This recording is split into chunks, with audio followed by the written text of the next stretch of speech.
and it is wrong to do so? And you're gonna take orders? And you're still gonna call me back when you do so. Okay, thanks. Bye. Oh, I just got a call from the Chief of Special Forces, and he says that it is wrong to kill a man before they know what he did.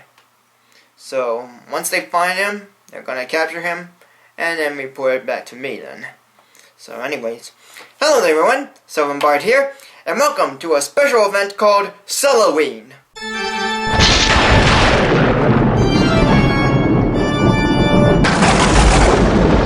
All throughout the month of October, I'll be going over things related to Halloween, and I'll be starting off with villains. And Halloween is a great time for villains and monsters, and there are a lot of them to go around. So today, I'll be doing a top 10 list of my favorite animated villains, starting with my top 10 favorite animated Disney villains.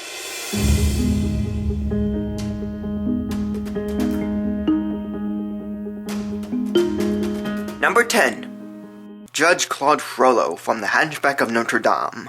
Voiced by Tony Jay, Frollo has a deep grudge against gypsies. He finds them to be a menace to society, even though he attends the Festival of Fools which celebrates gypsies. But one gypsy named Esmeralda has Frollo torn from wanting her as his mate or killing her. That's one big trait for a character this hateful. And to make things worse, he adopts Quasimodo as his own and hopes one day to use him in fighting the Court of Miracles, the hideout of the gypsies. He is a really good villain, caring only for ridding the city of gypsies while fighting against his sins for loving one of them. He's really complex, he has a cool voice, and he's very memorable. Number 9. Gaston from Beauty and the Beast. He may be charming and good looking, but all he wants is for Belle to be his bride. But once he sees that Belle's in love with the Beast, he lets out a fit of rage and forms a mob to go after the Beast in his castle. But somehow when he's trying to win Belle over, it's more fun that way. Plus, he often thinks that he can do things better than anyone else, and more. He's just an egotistical villain who always wants his woman to be by his side, even if it means having to send Belle's father away. Number 8. Kaa from The Jungle Book. Even though Shere Khan is a good villain and he has a kind of laid-back attitude, I find Kaa to really take the cake.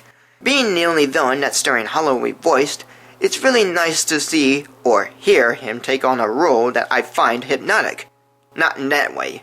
He finds ways to eat Mowgli up, but would either be interrupted by Shere Khan or Bagheera, and he will end up in one big coil. Which is really fun to watch. His moves are hypnotic, his voice is hypnotic, and even his eyes are hypnotic. He's just a hypnotic villain. Again, not in that way. Number 7. Professor Ratigan from The Great Mouse Detective. Though he claims he's not a rat, even though the word rat is in his name, Ratigan is such a slimy character. Voiced by Vincent Price, he is the biggest rival of the Great Mouse Detective, Basil, and he plots to be king of all mice by kidnapping an inventor to create a fake queen to replace the real one. Yeah, his scheme might be a bit weak, but Ratigan is still an awesome villain. And when he shows his true colors at the end, he looks more menacing than he did before. Tie that with Price's cheerful and slick attitude, and you have a villain that is, of course, the world's greatest criminal mind. Almost. Number 6. Captain Hook from Peter Pan, and Hades from Hercules. I put them both together because they're both comedic villains. Hook, voiced by Hans Conried, wants to get rid of Peter Pan, for Pan cut off his hand and fed it to the crocodile, while Hades, voiced by James Woods, wants to get rid of Hercules for he has foreseen his future, where he not only will rule everything, but Herc will also defeat him.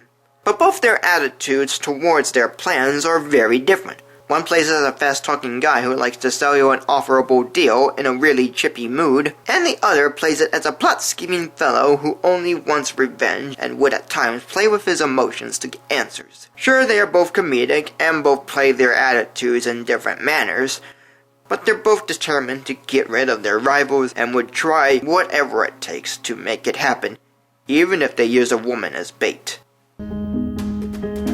Number 5. Maleficent from Sleeping Beauty. She's such a good villain. After not being invited to the birth of Aurora, she puts a curse on the infant child, stating that on her 16th birthday, she will prick a finger on the spindle of a spinning wheel and die. And, of course, her curse is fulfilled 16 years later. But most of the stuff with her in between the events and afterwards are quite good. She sends her army of pigs and goblins and her pet crow to do her biddings, and once she captures Prince Philip, she would let him go 100 years later, which would indicate that Aurora would have died once he's free. Man, is she good at teasing him. Or was she? But my favorite part is at the end, when she unleashes a thicket of thorns around the castle and transforms into a dragon. And it was such a good scene to watch that it only lasts about 2 minutes. Well, that was fun. Despite the fact that the climax is short and Maleficent isn't shown as much, she's still a good villain to watch and listen. Number 4. Percival C. McLeach from The Rescuers Down Under. Before I talk about McLeach, I'd like to bring up info about the Rescuers' first villain, Madame Medusa. Why? Because both use the kids differently. In the first film, Medusa uses Penny to get a diamond that she can't reach. But what happens after she gets it? She still keeps Penny. Why? Why doesn't she let her go? She got what she wants, but what else is she gonna use her for? But where in the sequel, McLeach uses Cody to find the eagle for the boy knows where the eagle is located. And that goes on throughout the whole movie. But aside from that, McLeach is a very enjoyable villain. He has a pet iguana named Johanna, he's a poacher, and he is voiced by George C. Scott. He's all giddy and he even outsmarts the authorities, and he just loves doing his work. Number 3. Cruella De Vil from 101 Dalmatians. Nothing says fur is murder when anyone comes across her. Cruella's sense of fashion is only reserved for fur coats.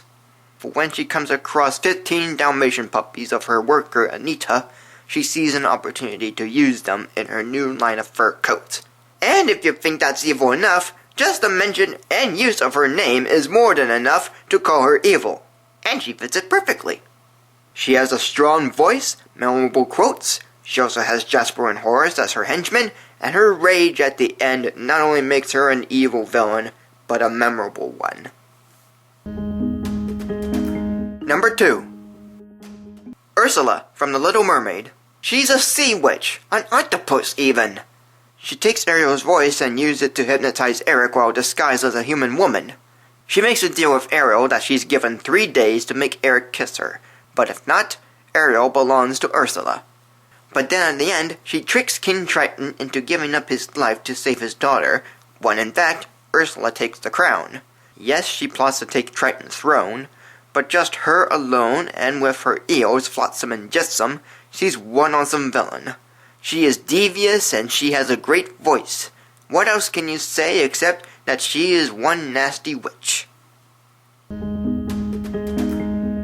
And my number 1 favorite animated Disney villain is Jafar from Aladdin. And I'm just gonna say, I find this villain to be cool and awesome at the same time. He's not only an advisor to the Sultan, but he also becomes a sorcerer and a sultan when he gets the genie. He puts on disguises and then transforms into a cobra and then a genie. Goodness gracious, he's really packing! But wait, there's more. He also has a pet parrot named Iago. He tries to woo Jasmine into marrying him, and he uses his scepter to hypnotize the Sultan to get him to do whatever he wants. Oh, that happens. What else is there to say about him? His voice is cool, his use of disguises and magic is awesome, he is just a cool and awesome villain. And that's why I find him to be my favorite animated Disney villain. And that is it. Thank you for joining me. Like, comment, subscribe, follow me on Facebook and Twitter, look in the description for honorable mentions, and tune in next week for a top 10 list of favorite animated non-Disney villains.